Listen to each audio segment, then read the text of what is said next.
नमस्कार दोस्तों, आज आप यह कहानी जो सुनने जा रहे हैं यह एक हॉरर स्टोरी है।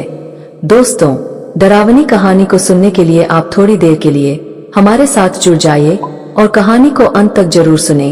और अगर आप हमारे चैनल पर नए आए हैं तो चैनल को सब्सक्राइब जरूर करें, जिससे हमें कहानी बनाने के लिए मोटिवेशन मिलता है। तो दोस्तों, कहानी को शुरू करते हैं। चार दोस्त जो कि दिल्ली के एक मल्टीनेशनल कंपनी में काम करते थे, जिनका नाम रवि, पंकज, राजेश और टोनी था। टोनी काफी मजाकिया किस्म का लड़का था। इन सबके बीच में काफी पक्की दोस्ती थी। एक दिन लंच टाइम में कैंटीन में लंच करते समय टोनी कहता है, यार रोज रोज ऑफिस से घर, घर से ऑफिस, मैं तो परेशान हो गया ऐसी जिंदगी से। फिर पंकज और रवि भी कहते हैं, यार मैं भी परेशान हो गया, सही कर रहा है तू। तो राजेश ने कहा, फिर क्या करें, तेरे पास क्या है इसका सॉल्यूशन? काम तो करना ही पड़ेगा, आगे भविष्य के लिए कुछ जोड़ना भी तो है। तभी टोनी कहता है, बस तू पैसे जोड़ता रही हो जिंदगी भर, इसके अलावा भी जिंदगी में बहुत कुछ होता है, कभी बाहर निकलकर दुनिया के मजे लिए हैं। तभी टोनी कहता है, यार मैं तो कल 10 दिन की छुट्टी लेकर घूमने के लिए जा रहा हूँ। मेरे अंकल का बंगला खाली पड़ा हुआ है शिमला में, तुम लोग तो यही रहो इस बोरिंग जिंदगी जीने के लिए। रवि और पंकज ने कहा, अच्छा तो तू अकेले ही जाएगा घूमने के लिए? मैं भी छुट्टी ले रहा हूँ 10 दिन की, मैं भी चलूंगा साथ में। राजेश भी बोल पड़ा, चलो ठीक है, जब तुम लोग जा रहे हो तो मैं भी चल पड़ता हूँ, फिर अकेले में यहाँ क्या करूँगा। चारों दोस्त कंपनी से छुट्टी लेने के बाद घर जाते वक्त कंपनी की वैन में बात करते हुए जा रहे थे। उन्होंने प्लान बनाया कि कल सब लोग अपना अपना सामान पैक करके टोनी के घर पर मिलते हैं। अगली सुबह तीनों दोस्त टोनी के घर पर पहुँचे, अपना अपना बैग लेकर। टोनी उसी टाइम सोकर ही उठा था, तभी उसके दरवाजे की डोर बेल बजी। टोनी ने दरवाजा खोला तो तीनों दोस्त अंदर आए। रवि बोला, अरे यह क्या, तू अभी तक तैयार नहीं हुआ? तीनों दोस्त टोनी पर गुस्सा होते हुए बोले। टोनी ने कहा, सॉरी सॉरी, तुम 5 मिनट बैठो, मैं अभी तैयार हूँ, पर आता हूँ। करीब आधे घंटे में टोनी भी तैयार हो गया। चाय नाश्ता करने के बाद चारों दोस्त शिमला जाने के लिए घर से निकले। टोनी की कार में सारे लोग बैठ गए और अपना अपना सामान उन्होंने डिग्गी में रख दिया और कुछ बड़े बैग कार की छत पर बांध दिए। फिर टोनी अपने अंकल के घर गया, जो कि पड़ोस में ही रहते थे, उनसे शिमला वाले बंगले की चाबी लेने के लिए। लेकिन आधा घंटा बीत गया और टोनी चाबी लेकर वापस नहीं आया। तो तीनों दोस्तों ने टोनी की कार का हॉर्न बजाने लगे। हॉर्न की आवाज सुनकर कुछ देर के बाद टोनी भागता हुआ आया। रवि ने कहा, क्या इतना टाइम लगता है चाबी लेकर आने में? फिर टोनी कार का गेट खोलकर ड्राइविंग सीट पर बैठ गया और बोला, यार क्या बताओ, बड़ी हैरानी की बात है। मैंने अंकल को कहा साथ में चलने के लिए, वैसे भी आप घर पर क्या करोगे? उन्होंने मना कर दिया और उनके चेहरे पर एकदम डर का भाव जैसा नजर आ रहा था। और वह मुझे भी कह रहे थे रहने दो वहां जाने के लिए, पर कारण नहीं बता रहे थे। फिर मैं जिद करके चाबी उनसे आखिर ले ही ली। चारों गाड़ी में गप्पे मारते हुए शिमला की ओर चल पड़े। शिमला पहुँचते पहुँचते उन्हें शाम हो गई। रात के करीब 8 बजे तक बंगले पर पहुँचे। बंगला बहुत ही खूबसूरत था, एकदम सुनसान जगह, चारों तरफ सन्नाटा छाया हुआ था, सिर्फ ठंडी ठंडी हवा चलने की आवाज आ रही थी और सामने खूबसूरत पहाड़ी और बंगले के पीछे जंगल। काफी मनमोहक दृश्य था। सब लोगों ने गाड़ी से अपना अपना सामान निकाला और बंगले की सीढ़ियों पर चढ़ते हुए दरवाजे की बेल बजाई। अंदर से बंगले का चौकीदार निकल कर आया, जिसका नाम धनिया था। उसको लोग धनिया काका भी बुलाते थे। धनिया काका को देखते ही चारों लोग डर से गए। उन्होंने कहा, आओ आओ, मुझे मालिक ने फोन करके बता दिया था कि आप लोग आने वाले हो।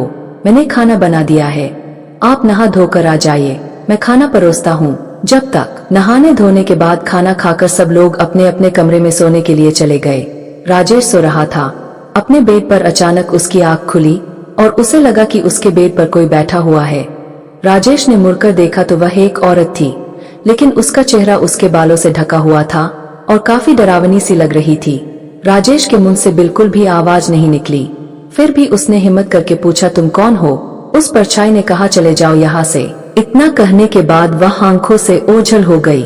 सुबह चाय पीने के वक्त सब लोग एक साथ बैठे, पर कोई एक दूसरे से बात नहीं कर रहा था। टोनी ने कहा, क्या सबको साफ सुन गया है? कोई बोलता क्यों नहीं यार? पंकज कहता है कि यार कल रात को मेरे बेड पर एक औरत बैठी हुई थी और वह काफी डरावनी थी। बालों से उसका चेहरा ढका हुआ था और कह रही थी, चले जाओ यहाँ से। तभी राजेश ने भी कहा, हाँ ऐसा मेरे साथ भी हुआ था। कल एक औरत मेरे बेड पर बैठी हुई थी और वह भी मुझे ऐसे ही कर रही थी। रवि ने कहा, हाँ मेरे साथ भी ऐसा ही हुआ था।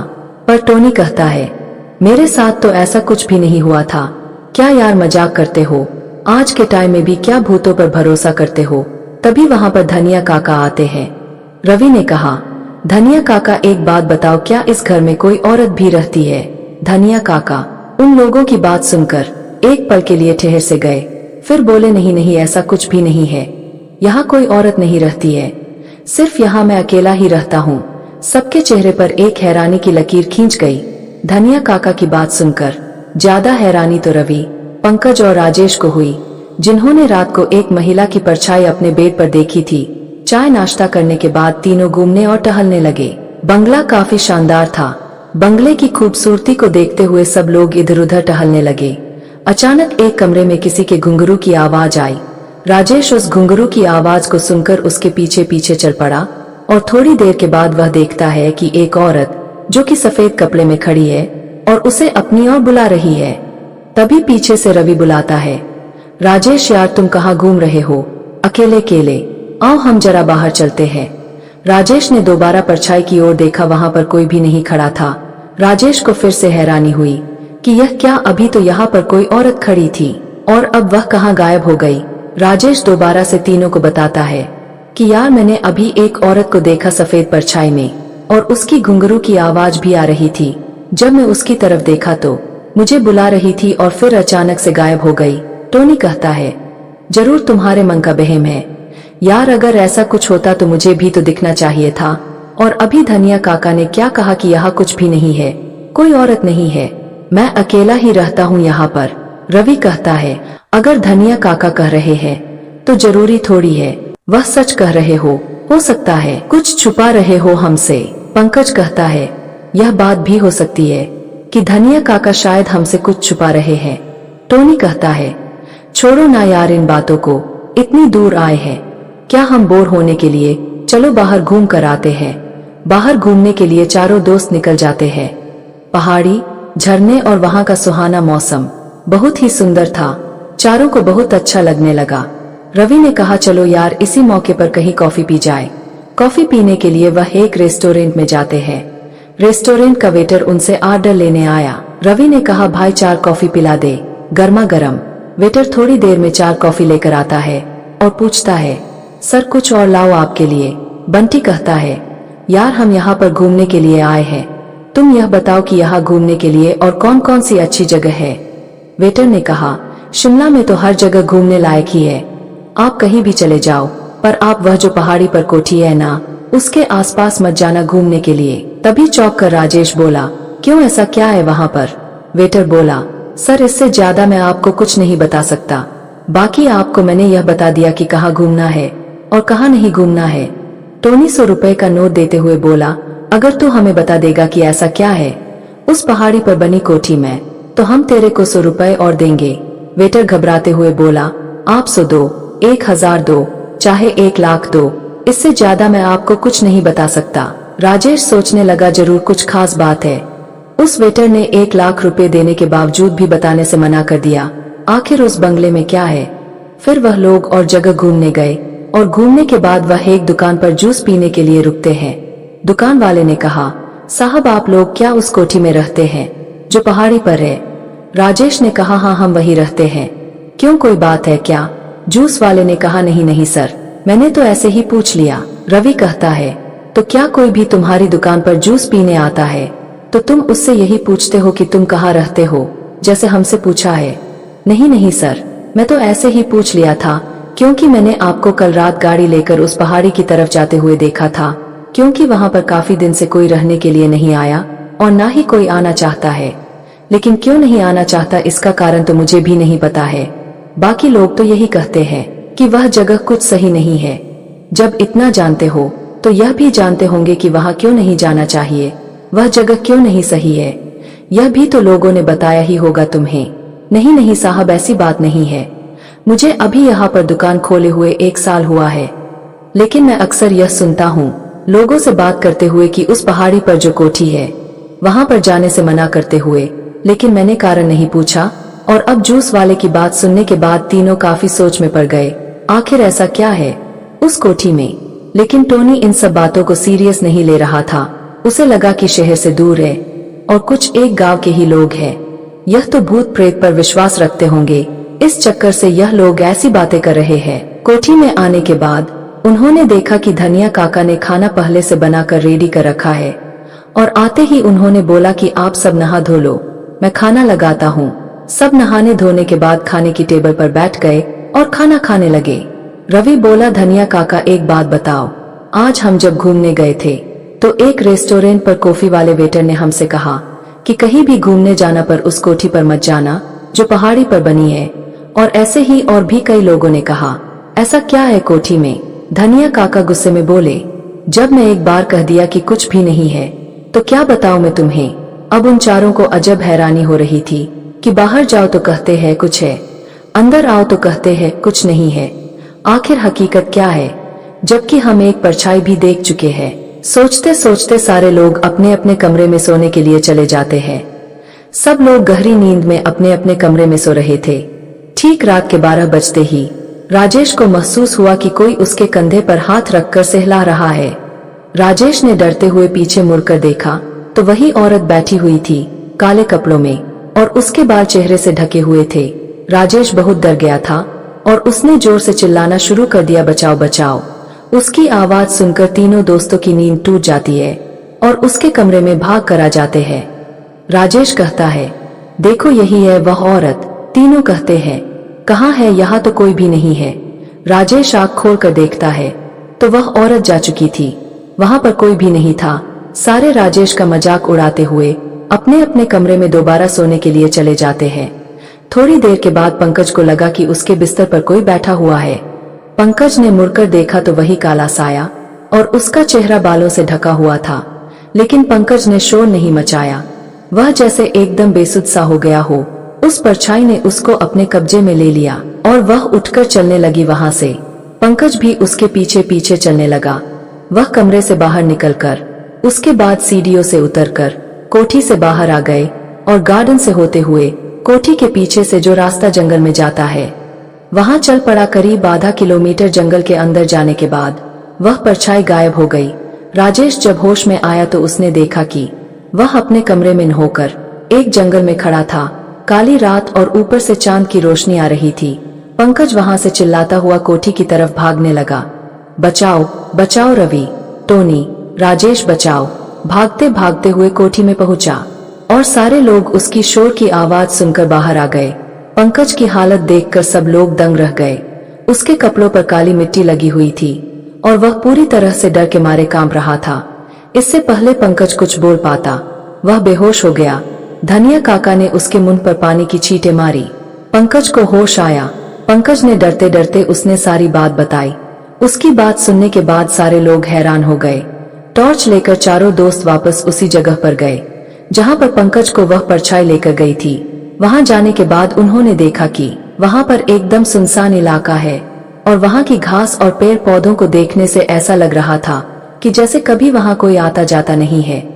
थोड़ी देर वहां खोजबीन करने के बाद जब उन्हें कुछ नहीं मिला तो वह वापस आने लगे। जैसे ही सब लोग वापस आने के लिए मुड़ते ही अब की बार उसी परछाई ने रवि को हवा में उठा लिया और वापस उसी जगह पर लाकर पटक दिया जहां पर पंकज को लाकर खड़ा किया था। इस बार यह सब जो भी हुआ सबकी आंखों के सामने हुआ। अब ना विश्वास करने वाली कोई बात ही नहीं रह गई थी। उसके बाद परछाई ने उन तीनों को उठाकर दोबारा से उसी जगह लाकर पटक दिया जहां पर रवि को लाकर पटका था। चारों के चारों ने पूरी ताकत लगाकर वहां से भागना चाहा, लेकिन वह वहां से भाग नहीं पा रहे थे। जितना आगे भागते थे उतना ही वापस उसी जगह आकर खड़े हो जाते थे। ऐसा करते करते सुबह के 4 बज गए। 4 के बाद ही वह कोठी पर पहुंच पाए। राजेश जल्दी जल्दी अपना सामान पैक करके वहां से जाना चाह रहा था, पर टोनी ने कहा, रुको दोस्तों, हम ऐसे वापस नहीं जाएंगे। पहले वह धनिया चाचा का बच्चा कहाँ है, उसको बुलाओ, उसे सब पता है। हम उससे यह बात जानकर रहेंगे कि हमारे साथ यह जो भी हादसा हुआ है उसकी असली वजह क्या है। धनिया काका को ढूंढने लगे लेकिन धनिया काका मिला नहीं।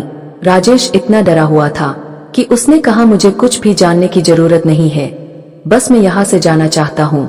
रवि भी कहने लगा, हाँ मुझे भी जानने की जरूरत नहीं है, मैं भी यहाँ से जाना चाहता हूँ। पर टोनी इसका कारण जाने बगैर जाना नहीं चाहता था। उसने अपने तीनों दोस्तों को मनाया और समझाया कि देखो हम यहाँ से चले जाएंगे, पर जो हमारे साथ ही हादसा हुआ है इसका कारण तो हमें नहीं पता चलेगा, और कहीं वहाँ जाने के बाद भी यह सब घटना हमारे साथ होने लगी तो क्या करोगे? तीनों दोस्तों ने कहा ठीक है टोनी, बताओ अब क्या करना है। टोनी ने कहा पहले धनिया चाचा को ढूंढो, वह कहाँ छुप कर बैठा हुआ है। सारा घर ढूंढ लिया पर धनिया चाचा का कुछ भी पता नहीं चला। छत के ऊपर चढ़कर देखने के बाद पता चला कि कोठी के गार्डन में दूसरे कोने पर एक छोटी सी झोपड़ी बनी हुई है जो कि पेड़ों से ढकी हुई है। इन्होंने आज ही उस झोपड़ी को देखा और अगर जमीन पर खड़े होकर देखा जाए तो सिर्फ पेड़ ही दिखाई देते हैं, झोपड़ी दिखाई नहीं देती है। अगर टेरेस पर नहीं चढ़ा होता रवि तो वह झोपड़ी उसको दिखाई ही नहीं देती। चारों दोस्त झोपड़ी की तरफ चल पड़े, मगर उस झोपड़ी तक पहुंचना आसान नहीं था। वह चारों तरफ से कटीले तारों की बाउंड्री के बीच में थी।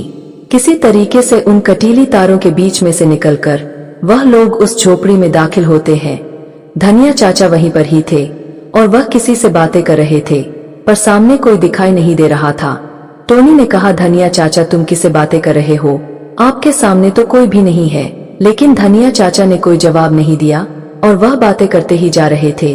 उनकी थोड़ी थोड़ी सी बातें समझ में आ रही थी। नहीं नहीं रहने दो, अब मान जाओ, अब छोड़ दो यह सब। तभी बंटी बोल उठा धनिया चाचा तुम किससे बातें कर रहे हो? सामने तो कोई नजर नहीं आ रहा है, और रात को हमारे साथ जो जंगल में हुआ यह सब क्या है? हमें इस बात को जानना है। धनिया चाचा ने उनकी बातों का कोई जवाब नहीं दिया और वह उठकर वहां से वापस कोठी की तरफ चल पड़े।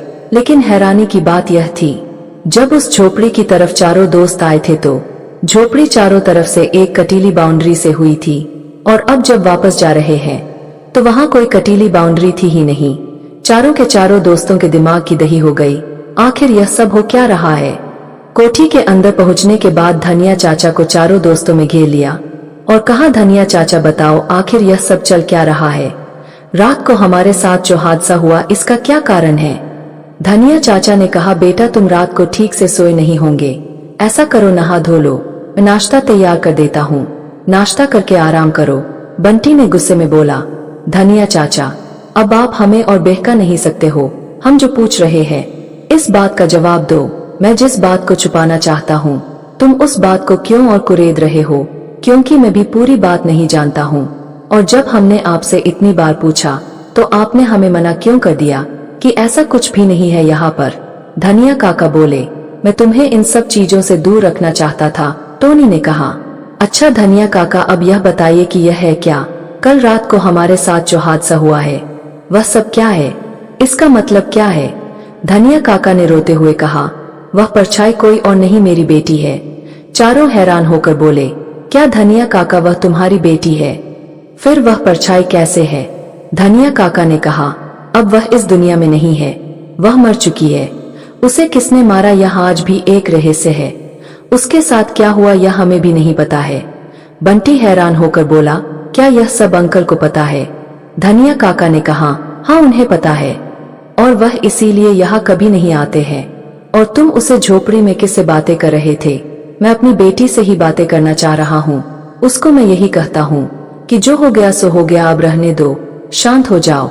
क्योंकि पहले हम लोग इस झोपड़ी में रहा करते थे और मेरी बेटी, हमारे मालिक हमारे बेटी को बहुत प्यार किया करते थे, उसे अपनी बेटी ही माना करते थे।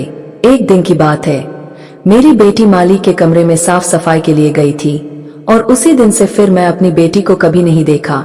कुछ दिन तक मैंने और मेरे मालिक ने बहुत तलाश की अपनी बेटी की, लेकिन वह कहीं नहीं मिली। और फिर मालिक ने भी यहाँ आना बिल्कुल बंद कर दिया। तब से यहाँ मालिक कभी नहीं आए और मुझे लगता है कि मेरी बेटी यहीं कहीं आसपास है, इसीलिए झोपड़ी को छोड़कर इस कोठी में आकर रहने लगा। फिर टोनी ने कहा आपको कैसे पता लगा कि आपकी बेटी मर गई है? वह तो मिली ही नहीं आपको। यह बात मेरी बेटी ने मुझे खुद बताई है कि वह अब इस दुनिया में नहीं है। टोनी ने कहा जब आपकी बेटी मर गई है तो बताया कैसे उसने? धनिया काका ने कहा उसकी आत्मा ने। बंटी बोला वह कैसे? धनिया काका ने कहा मैंने उसकी आत्मा को रात को कई बार देखा है। उसने मुझे खुद बताया है कि पिताजी अब मैं इस दुनिया में नहीं हूँ। मेरी बेटी ने कहा कि मेरे साथ गलत हुआ है। जब तक मैं अपना बदला नहीं ले लूंगी तब तक इस दुनिया को छोड़कर नहीं जाऊंगी। टोनी बोला, किसने उसके साथ गलत किया है? यह आपको नहीं बताया, आपकी बेटी ने। धनिया काका बोले, यह बात उसने मुझे नहीं बताई है। जब भी मैं उससे यह बात पूछता हूँ तो वह गायब हो जाती है। आज तुम कई सालों के बाद पहली बार तुम लोग ही सिर्फ आए हो इस कोठी में। मेरे अलावा यह आत्मा तुम लोगों को दिखाई दी है और इस गांव के आसपास के लोगों को उसकी आत्मा का एहसास जरूर होता है, इसीलिए यहाँ पर आने से डरते हैं। फिर उस आत्मा ने हमें जंगल में ले जाकर क्यों खड़ा किया था? टोनी ने बोला, यह बात तो मैं नहीं बता सकता हूँ। मुझे पता चल गया था कि आत्मा तुम लोगों से आकर मिली है, इसीलिए मैं उस झोपड़ी में जाकर उसे शांत होने के लिए कह रहा था। ऐसे ही सवाल जवाब का सिलसिला चलता रहा, लेकिन सारे सवाल के जवाब अधूरे ही रह गए। सुबह से कब रात हो गई पता ही नहीं चला। रात को धनिया काका ने सबके लिए खाना बनाया और खाना खाकर सब सोने के लिए चले गए, लेकिन इस बार सारे डरे हुए थे। धनिया काका उस रात को सोए नहीं और वह जाग रहे थे। ठीक रात के 12 बजे एक साया उस कोठी में आकर उतरता है। चारों दोस्त रवि, पंकज, राजेश और टोनी अपने कमरे से एक एक करके निकलने लगे। बिना कुछ बोले आत्मा के पीछे पीछे चलने लगे। धनिया काका तो पहले से ही जाग रहे थे। उन्होंने यह नजारा देखा पर उनके मुंह से कुछ भी आवाज ना निकल पाई। उन्होंने बोलने की बड़ी कोशिश करी पर वह बोल नहीं पाए। उस आत्मा के पीछे चलते चलते चारों गार्डन में आ गए। गार्डन से होते हुए कोठी के पीछे पहुंच गए। कोठी के पीछे से वही रास्ता जो जंगल की तरफ जाता है, उसी रास्ते पर दोबारा चल पड़े। ठीक आधा किलोमीटर अंदर जाने के बाद वह आत्मा रुक जाती है और वह चारों के चारों भी वही रुक जाते हैं। उसके बाद आत्मा उन चारों को उठाकर उसी एक ही जगह पर एक एक करके पटकने लगती है। थोड़ी देर के बाद उन लड़कों को होश आ जाता है और वह चारों जोर जोर से चिल्लाने लगते हैं, भूत भूत भूत। तभी आत्मा बोलती है, चिल्लाओ मत, मैं बहुत दिनों से किसी का इंतजार कर रही थी कि कोई बाहर का आए और मैं उसे अपनी बात बता सकूं। मेरे साथ क्या हुआ था। जब तक मेरे कातिल को सजा नहीं मिलेगी तब तक मेरी आत्मा को शांति नहीं मिलेगी। मैं यहाँ से नहीं जाऊंगी। आत्मा की बातों को सुनकर चारों दोस्त डर के मारे कांपने लगे, मगर टोनी ने डरते डरते हिम्मत करके पूछा कि तुम्हें किसने मारा है और तुम हमें यहाँ क्यों लेकर आई हो? आत्मा ने कहा, मैं धनिया काका की बेटी थी, जो कि अब मैं मर चुकी हूँ। मेरे साथ गलत काम किया इस कोठी के मालिक ने। उसके बाद मुझे मारकर यहाँ दफना दिया जहाँ तुम लोग खड़े हो इस टाइम। मैं मालिक के घर में सफाई करने गई थी कमरे की, रोज की तरह। अचानक वहाँ पर मालिक आ गए जो मुझे बेटी माना करते थे, लेकिन उनकी बुरी नीयत मेरे ऊपर ठहर गई और उन्होंने मेरे साथ ऐसा कर दिया। मैं चाहती हूँ कि तुम लोग मेरी लाश को निकालो, मेरे कातिलों को सजा दिलाओ, तभी मुझे मुक्ति मिल पाएगी। आत्मा ने जिस जगह चारों दोस्तों को लाकर खड़ा किया था, उसी जगह पर खुदाई करने के बाद बॉडी बरामद हुई। उसका अंतिम संस्कार पोस्टमार्टम करने के बाद कर दिया गया और उसकी सजा भी मिली कोठी के मालिक यानी टोनी के अंकल को। वीडियो आपको कैसी लगी कमेंट बॉक्स में जरूर बताना। वीडियो को लाइक शेयर अवश्य करें ऐसे ही और कहानी सुनने के लिए हमारे चैनल को सब्सक्राइब करके बेल आइकन जरूर ऑन कर लीजिए, जिससे नई वीडियो की नोटिफिकेशन आपको मिल सके।